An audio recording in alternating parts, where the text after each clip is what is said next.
In this video, I'm going to show you how to get the data for the model for paper 7. First thing you need to make sure is that you are logged into Bloomberg. So make sure you're logged into Bloomberg. The second thing to do is to get into Excel. Don't load any files, just get into Excel. And when you do that, make sure you have the Bloomberg button right here, that you have the add-in. If you don't, click out of Excel, go down to the type here to search and type API, and you're looking for API environment diagnostics. And when you do that, you click start, and when it finishes, you say okay, and then you click repair. It may take it a little bit more time on the repair. Once it finishes repair, say okay and close. Then you know you have the add-in for the Excel for Bloomberg. Once you do that, go into our Canvas page for security analysis, go down to files for models and templates, and click on paper 7, consumer staples with macro. And then open the file. Make sure you're opening it in Excel and not in Google Sheets or something. And enable editing. Make sure you're enabling macros. And this is the file that comes up. Once you have the file loaded, you might save it under a different name. So it's the name of your company and not Walmart or whatever mine is named, but save it somewhere you can find it, and then go back into Bloomberg.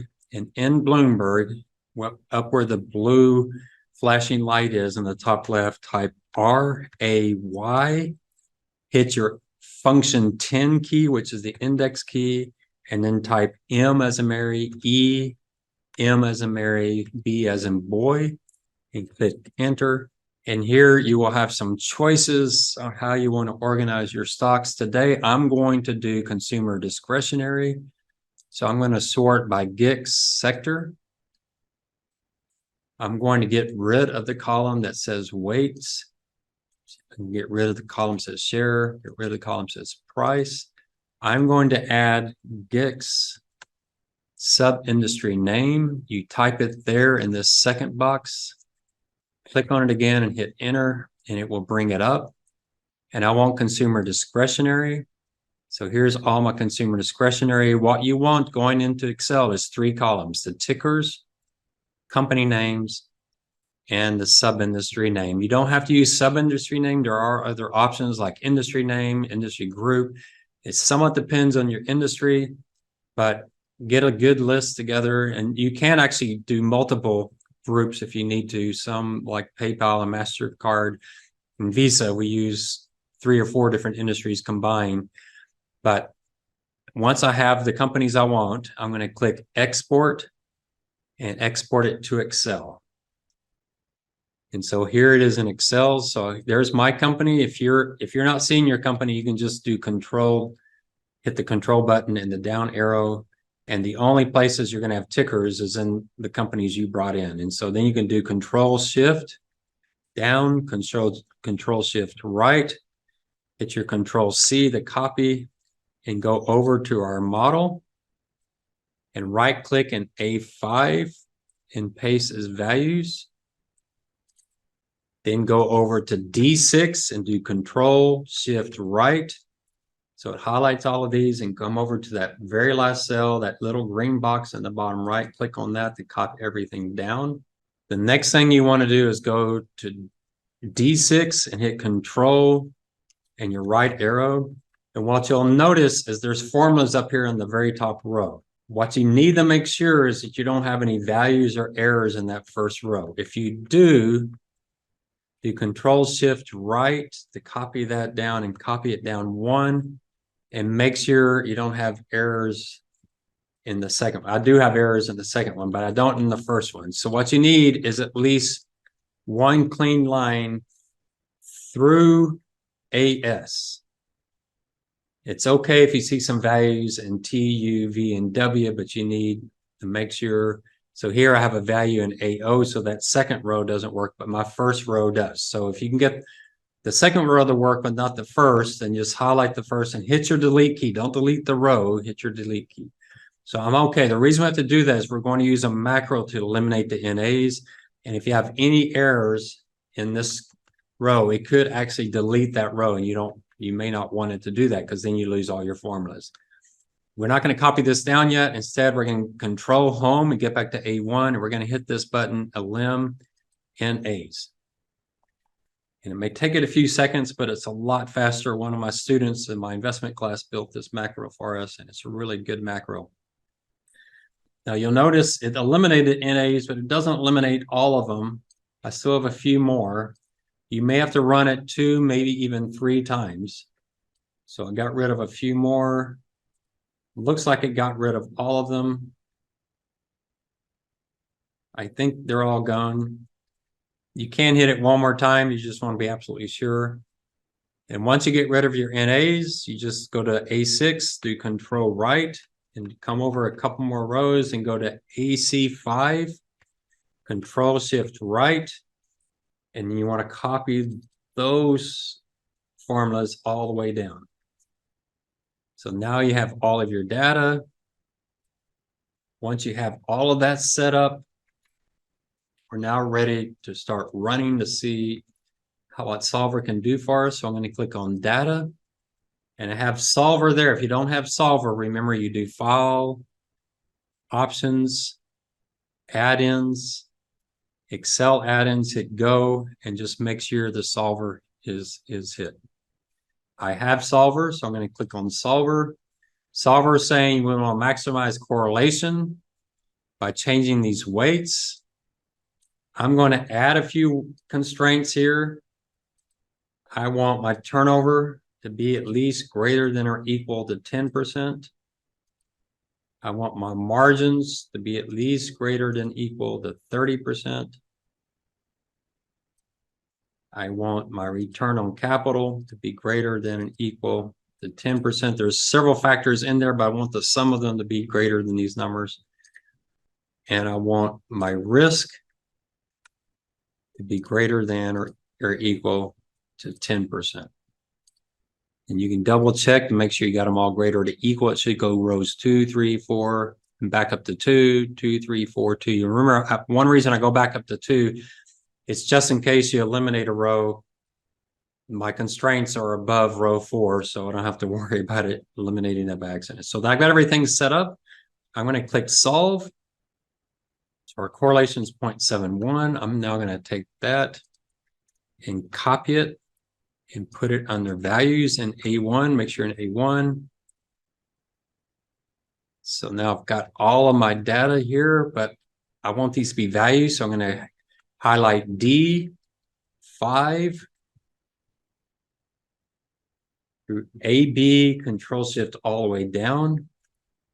Control C to copy, right click and click on the 1, 2, 3. So we convert that from a formula that you can't read on another machine besides Bloomberg into a number. Now we got everything we need. Yep, it all set up. So the last thing I want to do is try to get that 0.71 higher. And so I'm going to go back to A5 and do Control Shift down, Control Shift right. I'm going to sort, make sure you don't have my data has headers, that is off, and click OK. And then I'm going to go to A5 and do Control right. I'm going to decide what I want to eliminate. For them, I'm going to get rid of anyone where the difference, because these are firms that our model just is not working for. So I'm going to get rid of any firm where the difference is more than 50. So in AW, then I'll come down with my Shift key, and then I'll do Control Shift left, hit my delete key, and Control Shift left again. So you're back in A5, and then you do Control Shift down twice and right once. Make sure you're in AW. Yeah. So you'll probably have to do the Shift key without the control and go all the way over to AW. And then do sort again. And now we're going to be in A5, control down, control right. Make sure you're doing control and not control shift, but now you do control. Now you'll do shift, not control, shift, go up to anything above 50, then control shift left. So hopefully you're getting used to the control button gets you up and down, the control shift highlights. So, and then the shift by itself highlights, but row by row. So you got to get used to using that. When we do that, we get our correlation all the way up to 0.89, which is really, really good. Let's say I was doing Chipotle. Let's see if they're in here, and they are. Chipotle is in here. So that's good. They're on line 78. You might even mark your company just so you know where it is. And now I'm going to look at the chart. And so here's my chart. And so what I want to do is find Chipotle in the chart. So I'm going to, on line 178, I control right, go to AV, and I'm going to add 500. And when I do that, Chipotle stands out. So I can now click on that one, right click, make it a different color, get rid of the outline, add a data label, CMG, and then I can go back and take that 500 out. And now I've got Chipotle in my chart. You might, when you get your final chart, you might edit it so that your range only goes up to 200. I'm not sure why there's why they're going up to 250 when you only need 200. You don't want to do that until you mark your company, because you range it to 200 and you add 500 to CMG, it's going to be off the chart, so you won't be able to find it. But once you get everything lined up, you might want to put McDonald's in there, although McDonald's has probably been kicked out because they have a negative net worth. But once you get exactly like you want, you'll probably want to change your range on this one to 200. Why in the world he went to 250? I don't know. So now you got your chart, and you have things to talk about here related to what got the weight and what your model is actually saying is a good company. So you got sales growth, you got margins, both gross and EBITDA margins, which are obviously important to consumer discretionary. You got 10% in EVA spread, which is good. You've got some on default. For some reason, you have a lot, and we're seeing this in many of the models. They're putting a lot in volatility and short interest. Not really sure why that's the case. Maybe because they're both related to price in some kind of backwards way more than the others. But anyway, we got a decent model. We got a good chart once we cleaned up for the axis. So just save that under a different name. And when you do that, you'll have everything you need for the paper. The second chart, so if you go back into Canvas, the last chart, paper 7 relative value file, if you'll load that one and get it into Excel, enable editing again. So let's say we're doing Chipotle. So I'm going to change the WMT and A5 to CMG. Make sure you leave the US equity in there. And you can see it doesn't start in 1990. So you just got to go down the page. You may have to go a long way. Chipotle is not that old of a company since they were spun off of McDonald's. You can see they kind of start there. So they get all of their data. I would go with, if the last column is not working, I would go with, you can get 3 out of 4. So I got 9/29/2006. That gives me 17 years. That's pretty good. I'm going to copy that and put it here. And that gives me the data. And then here